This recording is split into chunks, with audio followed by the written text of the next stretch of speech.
The soft glow of chandeliers spilled golden light over the marble floor, and the air inside the grand wedding hall shimmered with quiet tension.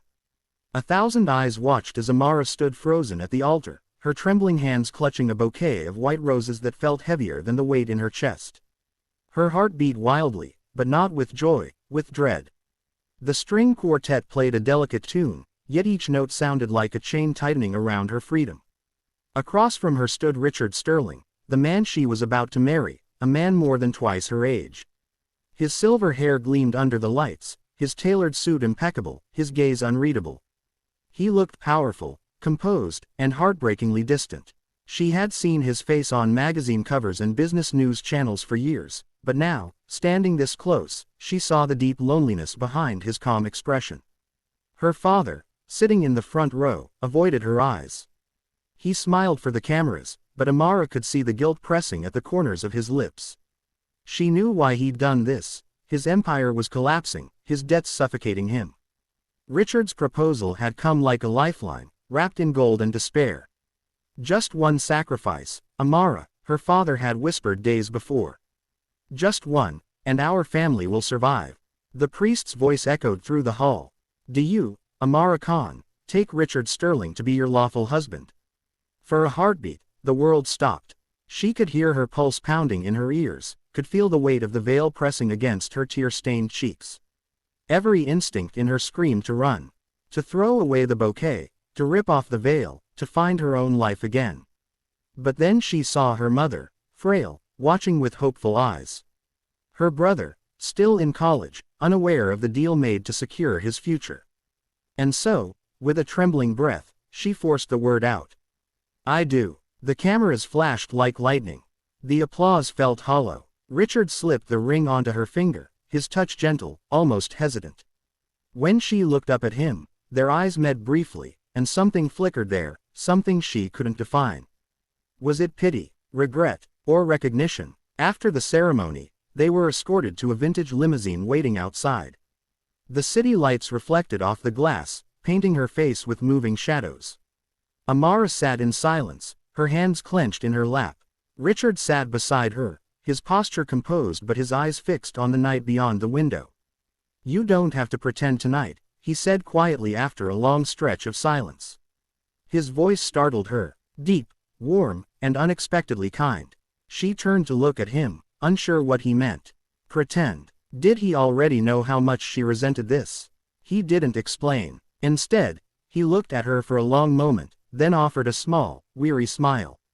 You'll find this house large, and perhaps lonely. But it's yours now. When they arrived, the mansion loomed like a silent giant, surrounded by iron gates and whispering trees. The servants bowed as they entered, their faces expressionless, as though they had seen many brides come and go.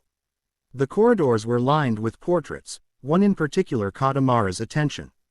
A young woman with soft eyes and dark hair, standing beside a younger Richard. The resemblance was startling. The woman could have been her reflection. Amara's steps faltered. Who is she? She asked softly. Richard's expression changed. A flash of pain, gone as quickly as it came. Someone I once loved, he murmured. She's gone now. The words hung between them like smoke.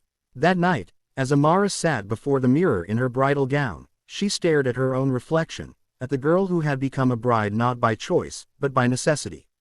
She wiped a tear from her cheek and whispered to herself, "What have I done?" Outside, the wind howled through the corridors, carrying with it a faint echo, a whisper from a past she didn't yet understand. The mansion felt impossibly vast that night, every corner swallowed by silence and shadow. Amara sat alone on the edge of a four-poster bed, the silk of her wedding gown spilling across the floor like a ghost at her feet. The air was thick with the scent of old wood and roses, too heavy, too perfect, too unreal. Somewhere in the distance, a clock ticked, marking every second she spent trapped in a life that didn't belong to her. Her tears had dried hours ago, leaving behind a dull ache that pulsed through her temples. She had thought marriage, even a forced one, might bring at least a sense of closure. Instead, it brought confusion, fear, and a loneliness deeper than she'd ever known. The silence was unbearable. Every creak of the mansion's ancient floors made her flinch. A soft knock broke through the quiet.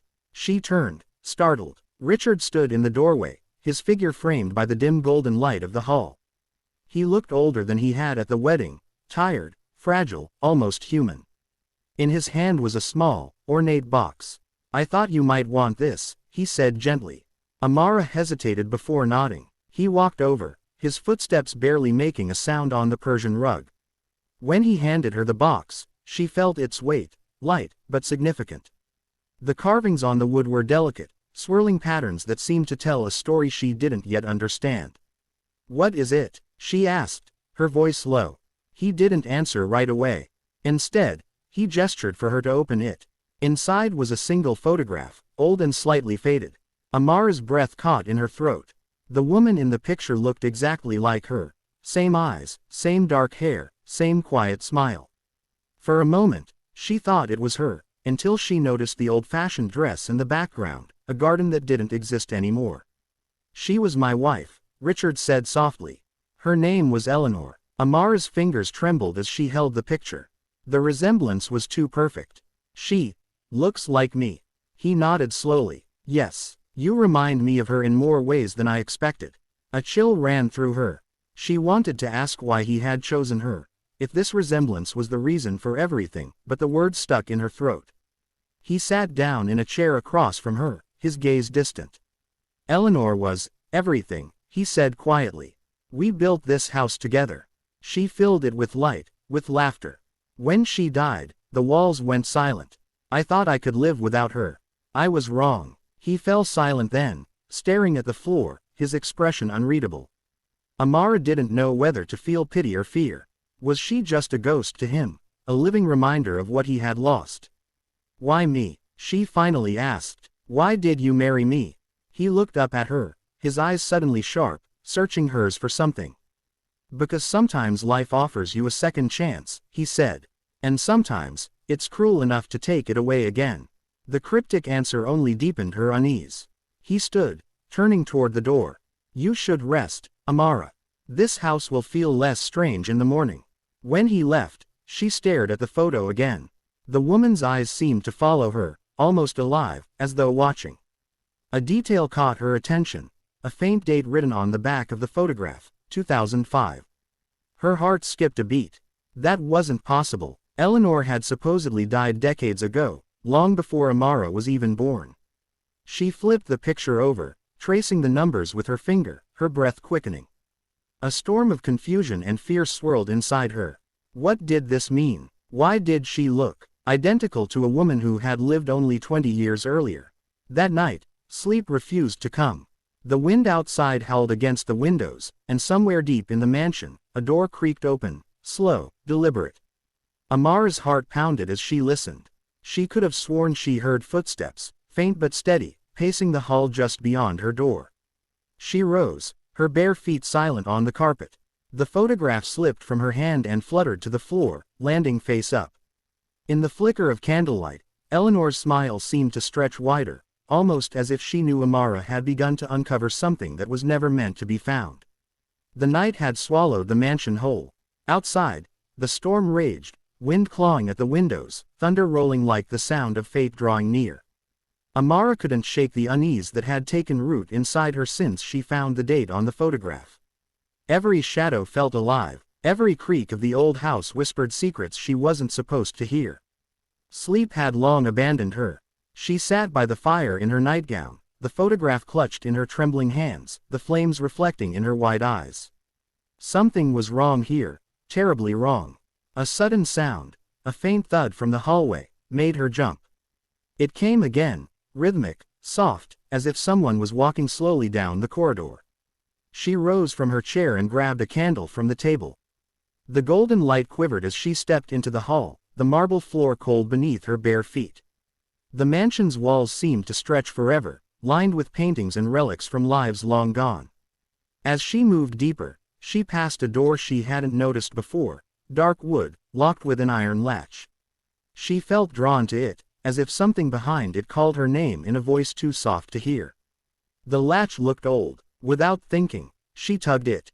It didn't budge. She pushed harder, and it gave way with a soft click. The door opened into darkness. A rush of cold air met her face. The faint scent of dust and something metallic filled her nose. She raised the candle and stepped inside. The room wasn't large, but it was filled with boxes, shelves, and files stacked in careful order. Papers yellowed with age, photos pinned to the walls. A single desk sat in the middle, covered with letters and glass vials. Her heart raced. She stepped closer, her eyes scanning the desk. There was a folder marked Project Eve. The name alone made her chest tighten. With shaking fingers, she opened it. Inside were medical records, her medical records. Her full name, her date of birth. But there were notes scribbled in the margins, terms she barely understood. DNA sequence match, 99.98% subject viable. Phase 4. Emotional stability under observation. She flipped through the pages faster now, each one heavier than the last. The handwriting was Richard's. At the back of the folder, she found a newspaper clipping, a story about a woman named Eleanor Sterling, who died mysteriously in a car accident 22 years ago. The photo printed with the article was the same one Richard had given her. Her breath caught. 22 years. That was exactly the year she was born. She stumbled back, her hand pressed against her mouth. The candle flickered violently as a realization clawed its way into her mind. She wasn't chosen by chance. She wasn't even supposed to exist. Richard's voice suddenly echoed from behind her. I told you not to come in here. Amara spun around, her heart thundering in her chest. He stood in the doorway, his face pale and drawn, his eyes full of something between fear and sorrow. What is this? She demanded, her voice breaking. What did you do to me? He stepped forward, but she backed away. Amara, he said quietly. Please, I never meant for you to find out like this. Find out what? She cried. That you've been watching me my whole life. That I'm, what? A replacement for her. He closed his eyes, pain flickering across his features. You are not her, he whispered. You were the only part of her I could save. Her stomach turned. Save, she repeated, her voice trembling. He hesitated, then nodded toward the papers scattered around. After Eleanor died, I couldn't live with the emptiness. I funded a private research project, genetic restoration. They said it was impossible, but I had hope. And then, you were born. I didn't know they used her DNA until years later. Amara stared at him, her vision blurring with tears. You mean I'm not even real? You're more real than she ever was, he said softly. You're alive, Amara. You were meant to have her beauty, her mind, her soul, but your own heart. She shook her head violently. No, no, I'm not her. I can't be. Richard took another step, his voice cracking. You're not a mistake. You were the miracle I never deserved. But all Amara could feel was horror. The candle slipped from her grasp and shattered on the floor, plunging the room into darkness. The flames from the spill flickered, reflecting off the metallic shelves like glimmers of truth, raw, ugly, undeniable. As Richard whispered her name, Amara ran. Through the dark halls, her tears blurring everything. The storm outside roared louder, as if the heavens themselves had learned the truth and were weeping with her. The storm had quieted by dawn, but inside the mansion, chaos lingered. The once pristine halls now felt like ruins, shattered illusions wrapped in silence. Amara stood in the foyer, still wearing her nightgown, her eyes red from sleepless tears. She clutched the photograph of Eleanor in one hand and the folder marked Project Eve in the other. Every corner of this house now felt poisoned by truth. Richard sat by the window in the sitting room, his figure illuminated by the pale morning light. The storm had aged him even more overnight. His shoulders slumped, his eyes hollow. For the first time, he looked less like a billionaire, and more like a broken man haunted by ghosts he could never bury. Amara stepped inside, her voice shaking. You lied to me, she said. You lied to everyone. Richard turned slowly, his gaze heavy. I lied to myself most of all. She dropped the file onto the table. The papers spilled across the surface. Photos, DNA charts, letters of authorization with his signature. Was I ever even a person to you? She demanded. Or just an experiment you wanted to see come alive? He flinched. You were never an experiment to me, he said softly. You were hope. Her laugh was bitter. Hope. You built me from someone else's body, someone else's life. You let me grow up thinking I was real, that my choices mattered. And then you married me, to what? Complete your fantasy. He rose slowly, his face pale, his hands trembling. You think I don't know how wrong it sounds. I didn't plan to fall in love with you, Amara. You were supposed to be a reflection, a memory, nothing more. But you became something else. You became you. Amara took a step back, tears streaking down her cheeks. No, she whispered. I became her. That's all I ever was to you. He shook his head, the anguish in his eyes raw. You became my redemption. You made me remember what it meant to care again. I thought I could fix the past, but I only destroyed your future. The silence between them was suffocating. The clock ticked, the wind sighed through the broken windowpane, and Amara felt the weight of the entire mansion pressing down on her chest. I can't stay here, she finally said. I can't live with this. With you. Richard's eyes glistened. I know. He took a step toward her, his movements slow, fragile. Before you go, he whispered, please know one thing. You are not a shadow of her. You were born with her DNA, yes, but your soul, your choices, your courage, they're yours alone. Her voice trembled. Then let me choose now.